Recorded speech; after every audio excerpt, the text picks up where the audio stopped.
Hi friends, అప్కమింగ్లో ఏం జరుగుతుందో వీడియోలో తెలుసుకుందాం.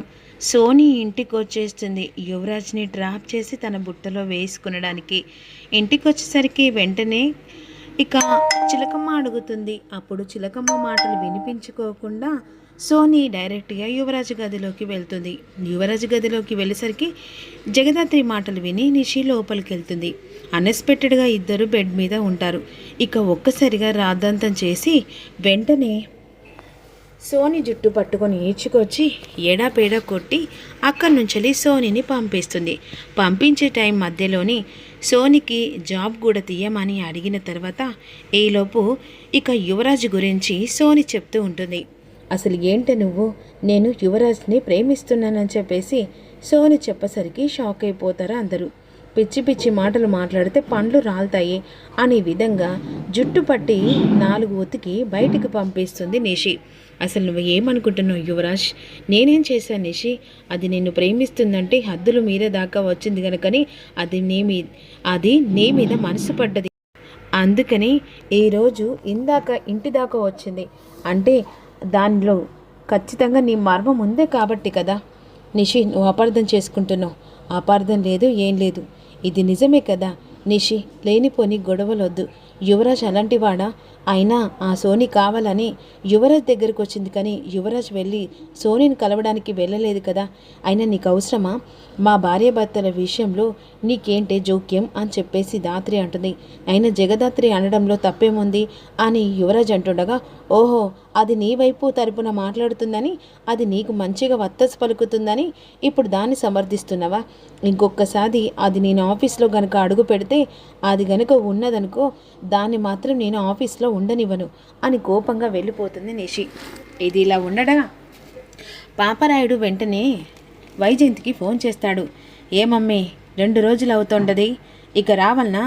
అన్నా, ఎట్ట అయినా సరే నువ్వు వచ్చి ఆ శ్రీవల్లిని తోలుకపో అన్నా. ఒకవేళ శ్రీవల్లి మళ్ళీ ఏదో ఆ జగదాత్రి ప్లాన్ చేసి శ్రీవల్లిని నీతో పంపివ్వకుండా చేస్తుంది. 2 రోజులు అయ్యింది కదా, ఎట్ట అయినా సరే నువ్వు వచ్చి శ్రీవల్లిని తీసుకోపో అన్నా అని చెప్పేసి అంటుంది. సరే సెల్లి, నేను బయలుదేరుతూ ఉండాను అని విధంగా అన్న తర్వాత ఈలోపు నిషి, ఏంటత్తయ్యా, బాబాయ్ ఫోన్ చేశాడా? అవును, ఇప్పుడు అన్న వస్తుండట. ఆ శ్రీవల్లి పీడ వదలనంటే అన్న తొందరగా వచ్చి తీసుకెళ్తేనే కదా మనకు నెత్తి మీద పాలు పోసినట్టు అవుతుంది. ఇక వెంటనే నిషి విధంగా అంటుంది. ఎలాగైనా సరే శ్రీవల్లిని ఇంట్లో నుంచి పంపిస్తే పెద్ద సమస్య పోతుంది అత్తయ్య. ఇక అన్న బయలుదేరిందంటే కాసేపట్లో ఇంట్లో దిగుతాడు అనే విధంగా అనుకుంటుండగా శ్రీవల్లి కంగారు పడుతూ ఉంటుంది. అప్పుడు జగదాత్రి శ్రీవల్లి గదిలోకి వెళ్తుంది. ఏంటమ్మా అంటుండగా, ఎందుకో వదిన, ఈరోజు మామయ్య వచ్చి నన్ను తీసుకెళ్తా అన్నాడు కదా, నాకు ఎంత మాత్రం అతనితో వెళ్ళడం ఇష్టం లేదు. మీరన్నట్టు నన్ను చంపే ప్రయత్నం వాళ్ళు చేస్తున్నారేమో, నాకు భయంగా ఉంది వదిన.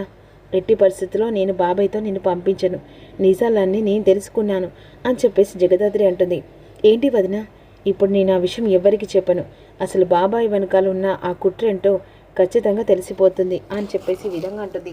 ఈలోపు అనుకున్నట్టు పాపరాయుడు ఇంటికి వచ్చేస్తాడు. అమ్మ వైజయంతి అని చెప్పేసి పిలుచుకుంటూ వస్తుండగా, బావగారు బాగుండారా? ఇక మీరు అన్నట్టుగా 2 దినాలు అయింది కదా, అందుకే వచ్చి ఉండాను శ్రీవల్లిని తోలుకపోవడానికి. అమ్మ కౌశికి, ఆ రోజు చెప్పావు కాబట్టి నీ మాట మర్యాద కోసం అని చెప్పేసి నేను పోయినా ఉండాను. ఇప్పుడు నా కోడల కోసం వచ్చుండను, అన్ని ఏర్పాట్లు చేసి వచ్చుండను, తనని తోలుకపోతానమ్మి అనేసరికి శ్రీవల్లి అని చెప్పేసి కౌశికి పిలుస్తుంది. అదిగో అక్క పిలుస్తుంది వదిన, ఇప్పుడు ఎలా వెళ్ళాలి? నాకు చాలా భయంగా ఉంది. నువ్వు ఏం చేయకు, వెళ్ళు, కానీ నువ్వు కంగారు పడుతూ భయపడుతూ వాళ్ళకి ఎవ్వరికీ కనిపించకు అని అన్న తర్వాత ఇక మరోవైపు ఇప్పుడు కేదార్ గాడు అడ్డుకుంటాడు. కేదార్ గారిని అడ్డు తొలగించుకుంటే అప్పుడు శ్రీవల్లి నేరుగా నాతో పాటుగా వస్తుంది. అప్పుడు ఒక్క దెబ్బకు 2 పిట్టలు అని యువరాజ్ ప్లాన్ చేస్తాడు. ప్లాన్లో ఏముంటుందంటే, శ్రీవల్లిని తీసుకెళ్ళానంటే కేదార్ జగదాత్రి అడ్డుకుంటారు. అదే కేదార్కి ప్రాణహాని అయితే జగదాత్రి శ్రీవల్లిని వదిలిపెడుతుంది. అప్పుడు ఖచ్చితంగా శ్రీవల్లిని మామయ్య వచ్చి తీసుకెళ్తాడు. ఇది కరెక్ట్ కదా అని చెప్పేసి పక్కగా ప్లాన్ చేస్తాడు. ఈలోపు వెంటనే ఇక బయటికి వచ్చిన కేదార్ ఆఫీస్ పని మీద అంటే వచ్చి అలా వస్తుండగా అన్ఎక్స్పెక్టెడ్గా రౌడీలు కేదార్ని వెనకాల ఫాలో అయ్యి కేదార్తో అటాక్ చేశారు. కేదార్ కూడా వాళ్ళతో పాటుగా అటాక్ చేసి కొడుతూ ఉంటారు. ఒక రౌడీ వెనుక నుంచి వచ్చి తల పగల కొట్టేసరికి కేదార్ అక్కడికక్కడే కుప్పకూలుతాడు. ఇదిలా ఉండగా శ్రీవల్లి హాల్లోకి వచ్చేసరికి, అమ్మి ఇక బట్టలు చదువుకొని వచ్చుండవా? ఇక నీకు ఇష్టమే కదా, 2 దినాలని చెప్పేసన్నావు, ఇప్పుడు నాతో పాటుగా తోలుకపోతానమ్మి అని ఈ విధంగా అంటుండగా, అది కాదు బాబాయ్, మీతో శ్రీవల్లి రావడానికి ఒప్పుకోవట్లేదు, కనీసం అర్థం చేసుకోండి. ఏందమ్మీ అసలు నా గురించి మీరేమనుకుంటాండు? 2 దినాలు వాయిదా పెట్టి మళ్ళీ ఇప్పుడు రానంటని చెప్పేసి అంటుంది. అమ్మ కౌశికి నువ్వే చెప్పు అని చెప్పేసి పాపరాయుడు అంటాడు. శ్రీవల్లి ఆ రోజు 2 రోజులని టైం పెట్టవు, ఇప్పుడు మామయ్య వచ్చి తీసుకెళ్తున్నాడు కదా, వెళ్ళేసి అక్కడ నిన్ను చాలా చక్కగా చూసుకుంటాడు. అయ్యో అక్క, అక్కడికి వెళ్తే నన్ను చక్కగా కాదక్క, నన్ను చంపే ప్రయత్నం వీళ్ళు చేస్తున్నారు. ఇక అసలు అత్తయ్యను ఇంతలా ద్వేషించిన బాబాయ్ గారు ఇప్పుడు అత్తయ్య మాటలు విన్నారంటే ఖచ్చితంగా వెనకాలేదో మర్మం ఉంటుంది అని ఈ విధంగా అంటుండగా, ఈలోపు వెంటనే జగదాత్రి ఫోన్ రింగ్ అవుతూ ఉంటుంది. ఇదేంటి, కేదార్ బయటికి వెళ్ళాడు కదా, సరే శ్రీవల్లిని పోనివ్వకుండా అడ్డుకోమని చెప్పేసి అంటున్నాడేమో అని చెప్పేసి వెంటనే కాల్ లిఫ్ట్ చేస్తుంది. ఇక ఏంటి నీ మొగుడు ఫోన్ చేశాడని చెప్పేసి అనుకుంటున్నావా? నీ మొగుడిని ఇక్కడ కొట్టి పడేశాం, కాసేపట్లో నీ మొగుడు ప్రాణాలు ఆకాశానికి అందిపోతున్నాయని చెప్పేసేసరికి ఏం మాట్లాడుతున్నారా? అవును, నీ మొగుడు నా చేతుల్లో చావు దెబ్బ తిన్నాడు అనేసరికి వెంటనే గబగబా కాల్కి వచ్చేసి కంగారుతో, వదిన కే కే అని చెప్పేసి అంటుండగా, ఏమైంది జగదాత్రి, ఏంటని టెన్షన్ పడుతున్నా? కేదార్ని ఎవరో కొట్టి పడేశారట అని చెప్పేసి గబగబా వెళ్తూ ఉంటుంది. ఇదే మంచి ఛాన్స్. ఇక వెంటనే వైజయంతి పాపరాయుడికి సైగ చేస్తుంది. ఇక బావగారు శ్రీవల్లిని మేము తోలుకపోతాం, ఇక వీళ్ళంతా గొడవ చేస్తుండారు, శ్రీవల్లి రామ్మ అని చెప్పేసి చేపట్టుకొని లాకెళ్తుండగా, నేను రాను అని చెప్పేసి గొడవ చేస్తూ ఉంటుంది. ఏంటి శ్రీవల్లి, అయినా బాబాయ్ గారు వచ్చి తీసుకెళ్తా అని చెప్పేసి అన్న తర్వాత నీకేంటి అంత బాధ? వదిన లేదా ఇప్పుడు అన్నయ్యకు ఎలా ఉందో ఏంటో, అసలు ఇదంతా ఏంటి ఇది అని చెప్పేసి శ్రీవల్లి కంగారు పడుతూ ఉంటుంది. అమ్మి రామ్మి అని చెప్పేసి వెంటనే శ్రీవల్లిని బలవంతంగా తీసుకెళ్తుండగా యువరాజ్ పక్కగా ప్లాన్ చేసరికి కేదార్ ఇక రౌడీలతో చావు దెబ్బలు తింటాడు. కేదార్ ఒక కాడ పడి ఉంటాడు. వెంటనే ఇక రమ్యకు ఫోన్ చేస్తుంది. కేదార్ని ఈలోపు నెంబర్తో ట్రేస్ చేసేసరికి కేదార్ ఇక్కడ ఉన్నట్టుగా ఇన్ఫర్మేషన్ వస్తుంది. జగదాత్రిని కౌశికి వెంటనే అక్కడికి వచ్చేసరికి రక్తపు మడముల్లో ఉంటారు. ఇక కేదార్ అని చెప్పేసి గట్టిగా పిలుస్తుంది. అప్పుడు కళ్ళు తెరిచి ఇది కావాలని యువరాజ్ నాటకం అన్నట్టుగా అనిపిస్తుంది. ఎందుకంటే శ్రీవల్లికి నువ్వు అడ్డుకున్నావు కదా, శ్రీవల్లి ప్రాణం తీయాలనుకుంటున్నాడు మావయ్య, అందుకే ఆ నిజం తెలిసిన తర్వాత శ్రీవల్లిని కాపాడాలనుకున్నా, కానీ శ్రీవల్లికి మనం అడ్డున్నా అని చెప్పేసి ఇలా నన్ను ట్రాప్ చేయించి రౌడీలతో కొట్టించాడు దాత్రి. ఎలాగైనా సరే శ్రీవల్లిని కాపాడు. ఏమంటున్నావు కేదార్? అవునక్క, ఇదంతా వాళ్ళు ప్లాన్ ప్రకారంగానే శ్రీవల్లిని చంపాలనుకుంటున్నారు.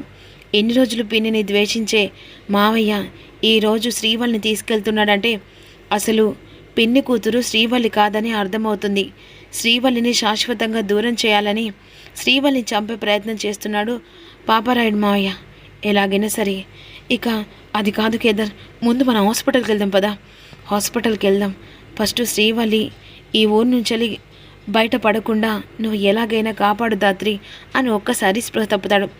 ఇక వెంటనే కేదార్ అని చెప్పేసి కౌశిక్ పిలుస్తుండేది. ఈలోపు వెంటనే రమ్య వాళ్ళు వస్తారు, అంబులెన్స్లో తీసుకెళ్తూ ఉంటారు. మరోవైపు శ్రీవల్లిని అక్కడ తీసుకెళ్తుండగా, ఏందమ్మీ నువ్వు నాతో పాటుగా వచ్చావని ఆ జగదాత్రి వాళ్ళు కేదార్ వాళ్ళు ఎట్లా అడ్డు తొలగించుకున్నావు చూసావా? ఇదంతా ప్లాన్ నేనే చేశాను. ఆ జగదాత్రి కేదార్ అడ్డుకొని నేను నాతో పాటుగా రానివ్వకుండా చేస్తున్నారు కదా, అందుకే వాళ్ళ ప్రాణాలు తీయడానికి ఇట్టా చేశాను. ఇప్పుడు ఆ దాత్రి నీకు అడ్డుపడలేదు, నువ్వు నాతో పాటుగా ఊరికి వస్తుండవు. ఇప్పుడు నాతో పాటుగా ఉంటా అనుకుంటున్నావా ఏంది? నీ ప్రాణం తీయడానికి నిన్ను తీసుకెళ్తా ఉండరు. నా చెల్లికి మోసం చేసి కావాలని నా ఇంట్లో అడుగుపెట్టి నా చెల్లి జీవితాన్ని ఆడుకుంటున్న మిమ్మల్ని ఒక్కొక్కరి ప్రాణాలు ఎలా తీస్తానో తెలుసా? వదిలిపెట్టను, ప్లీజ్ నీకు దండం పెడతాను మావయ్య, వదిలిపెట్టడానికైనా నిన్ను తీసుకొచ్చి తీసుకుపోయి నిన్ను చంపేస్తాను. ఈలోపు హాస్పిటల్ దగ్గర తీసుకొస్తుంది. జగదాత్రి ఎలాగైనా పాపరాయిని బయటికి వెళ్లకుండా ఊరు కడపడ దాటివ్వకుండా చేస్తుందనేది అప్కమింగ్లో తెలుసుకుందాం. Don't miss you.